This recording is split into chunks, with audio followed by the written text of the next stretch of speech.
सत्संग का प्रभाव बड़ा ही अद्भुत होता है। इस बारे में संत एकनाथ जी की एक कथा है। संत एकनाथ एक उच्च कोटि के संत थे।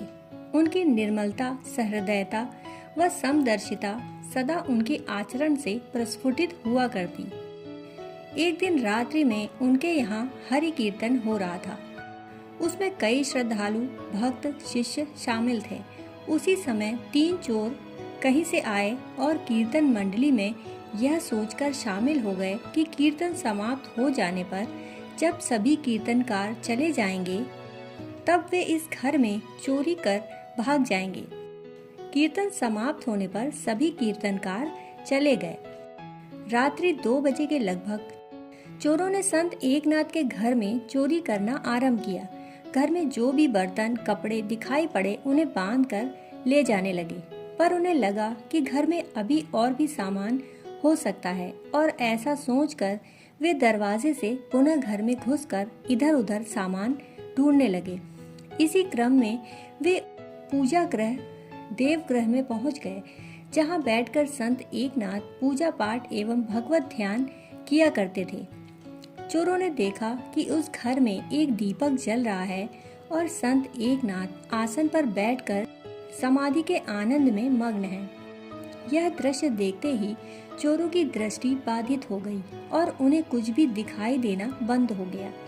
वे वहां से भागने के चक्कर में वहां रखे बर्तनों पर गिर पड़े। चोरों ने समझा कि शायद यहाँ बैठे महात्मा संत एकनाथ के प्रभाव से ही उन्हें कुछ दिखाई नहीं पड़ रहा और वे अंधे हो गए।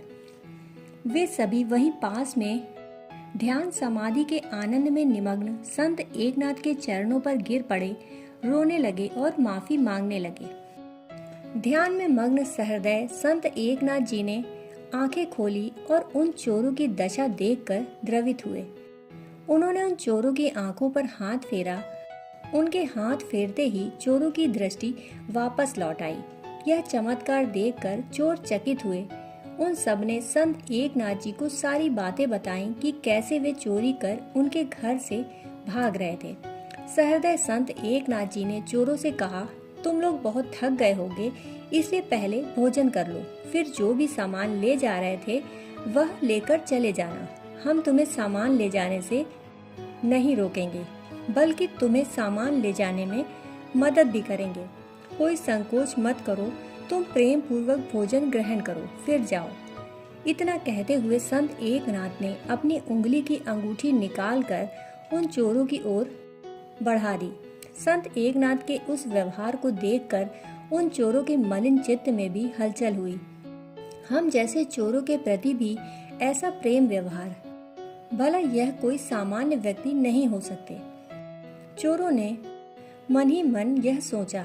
ग्लानि के भाव से उन सब की आंखें भर आईं। वास्तव में गलत संगति से यदि कोई गलत मार्ग पर जा सकता है तो सत्संगति पाकर कोई भी सत मार्ग पर क्यों नहीं चल सकता।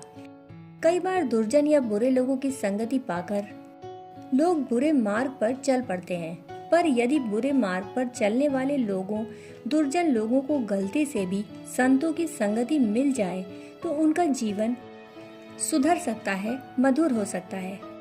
क्योंकि जैसे जल में चट्टानों को फोड़ने की ताकत है, वैसे ही सज्जनता में, सत्संग में, साधु पुरुषों की संगति में, सद्विचारों में दुर्जनता को जीतने की अद्भुत सामर्थ्य है। बुराई या दुर्जनता से मुक्त होने के लिए सत्संग या संतों की सज्जनता, संगति ही एकमात्र कारगर इलाज है। इसके अतिरिक्त इस मृत्यु लोक में दुर्जनता का कोई दूसरा उपचार नहीं। संत एकनाथ के मधुर व्यवहार और उनके चारों ओर फैली घनीभूत आध्यात्मिक आभा के प्रभाव से चोरों को अपनी भूल का एहसास हुआ और उन चोरों का मन बदल गया। संत एकनाथ ने अपनी पत्नी गिरजाबाई को जगाकर रात्रि में रसोई तैयार कराई और चोरों को भोजन कराया।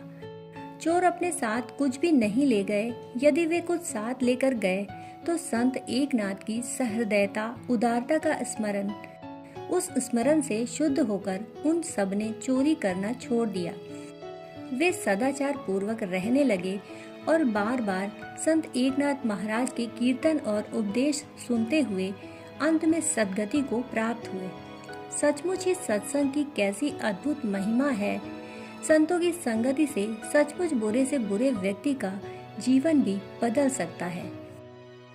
दोस्तों, कहानी सुनने के लिए आपका बहुत बहुत आभार।